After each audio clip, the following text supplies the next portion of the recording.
licensing directors of major companies like Lilly and DuPont and Ciba-Geigy, medium companies, and even smaller companies trying to obtain their interest. And the similarity of response was really surprising, from larger companies to medium companies to small companies. The reason of lack of interest, not only in ibogaine, but in medications to treat addiction, were all the same. The first issue was the fatality rate in the population of drug users. Drug users are dying at a rate of 3 to 7 times the normal population, which means that the liability to the company associated with those fatalities is that much greater. So immediately there is a deficit of liability to the development of drugs to treat that disorder. Also, I was reminded that the companies have to spend their money in the best way to demonstrate profits to their shareholders, not in the best way to treat various diseases. Additionally, the companies did not wish to get involved with the treatment of drug addiction because of the stigma associated with the field. And you would think that, well, if a company developed a cure for addiction, that would be very good for them. But the stigma attached to addiction is so great that even to provide effective medications in that field is viewed as problematical by the companies. It certainly should be, and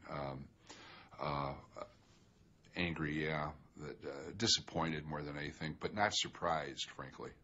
I think there's enough wheels within wheels and machinations that I can kind of understand why it's not in their best interest to come up with it. But God willing, a good capitalist at one of those drug companies will say, oh, this could be a gold mine, and they'll go and do it, and then it will be available legally through however it be dispensed.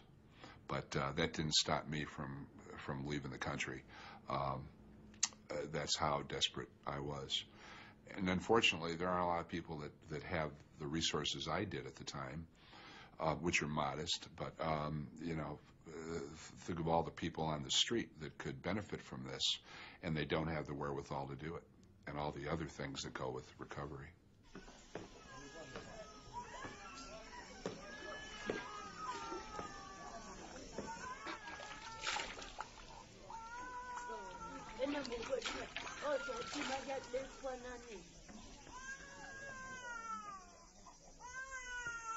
Ninokyoko kwa mwaka wane abakitu na matasana nembe mapo nanga wane boke menene mabe umete makoto wami nanga bobe wami tebwadi mani ba makobe ya kame ebindo bakina mani yote.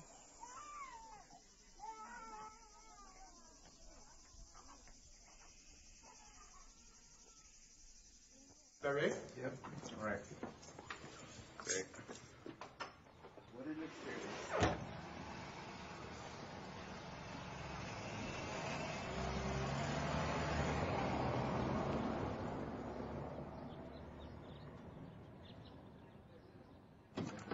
Hi. Hi, babe.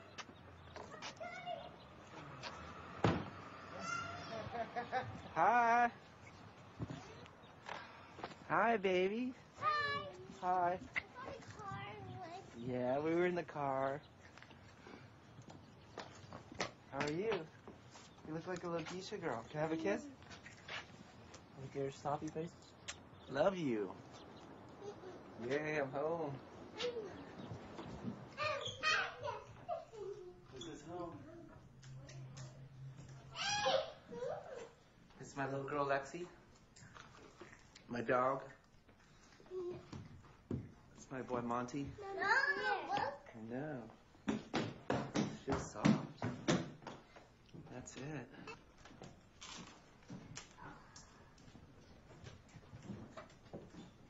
There's a lot more to the story than people are learning in treatment centers and at 12-step meetings. And there's nothing wrong with either of those institutions, but their message is that drug addicts have a disease, they're going to have it the rest of their life, and there's only one approach to healing that disease, which is to go to meetings and do the 12 steps. And I certainly think those things are helpful, but they never get you past the place where you're identified as being a person with a sickness that's sort of always has to be a consideration in your life. And I feel like ibogaine has introduced me to this whole parallel universe of realizing that my mind is not all there is. And while my drug problem was very real, it doesn't have to ever happen again, and that's because I can choose for it to not happen again.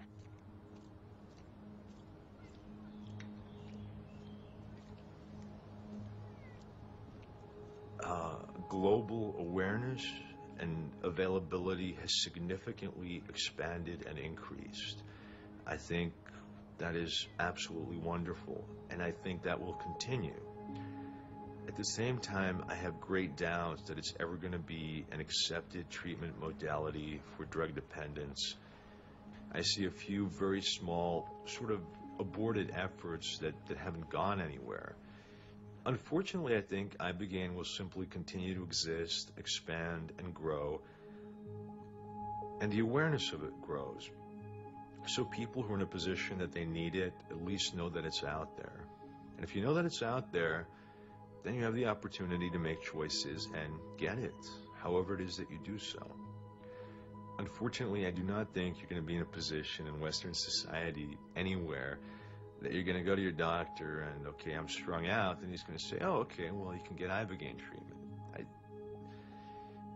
I would want that. That would be the right thing to do.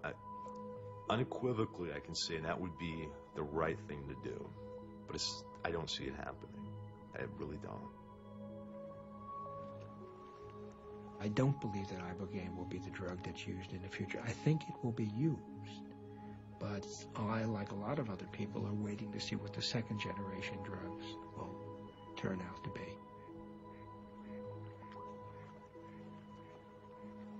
When you're an addict and suddenly are not an addict, that's a very valuable experience. And I observed how poorly treated addicts are in our society. And I wanted to do something with my life, and the most important thing that I could perceive of doing was producing ibogaine as an available medically approved drug. And that's what drove me.